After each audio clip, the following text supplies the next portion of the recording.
एक छोटे से गांव की लड़की थी, मीरा। उसकी हंसी, उसकी आंखें और उसका मासूम चेहरा, इसे देखकर कोई भी पल भर के लिए दुनिया भूल जाता। पर मीरा को क्या पता था कि उसकी यही खूबसूरती एक जिन के दिल में जुनून जगा चुकी थी। गांव के लोग अक्सर कहते थे, शाम के बाद पुराने पीपल के पास मत जाना, क्योंकि वहाँ कोई रहता है। मीरा हंसती हुई इन बातों को नज़रअंदाज कर देती, लेकिन एक शाम वो पीपल के पास से गुजर रही थी और उसकी ज़िंदगी हमेशा के लिए बदल गई। हवा एकदम ठंडी हो गई, जैसे वक्त रुक गया हो। तभी एक परछाई सामने उभरने लगी, लंबी काली हवा में मंडराती हुई। वो जिन था।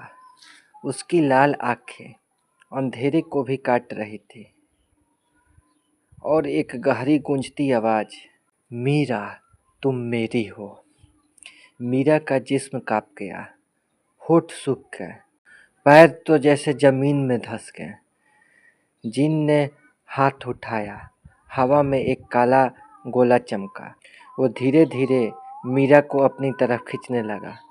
तभी मीरा की गले वाली ताबीज जो उसकी नानी ने दी थी, वो ताबीज रोशनी से चमक उठी। एक जोरदार प्रकाश निकला और जिन गुस्से से चीखता हुआ पीछे हट गया। पर उस रात के बाद मीरा एक अनजानी नज़र को हर जगह महसूस करने लगी। कभी खिड़की पर खरोंचे, कभी कमरे में ठंडी सांस, कभी कान के पास फुसफुसा कर बोलता, मैं कभी दूर नहीं गया।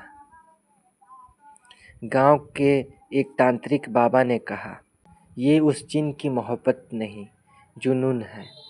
ताबीज को हमेशा पहन कर रखो, वरना तुम्हारी रूह भी इस जिन की हो जाएगी।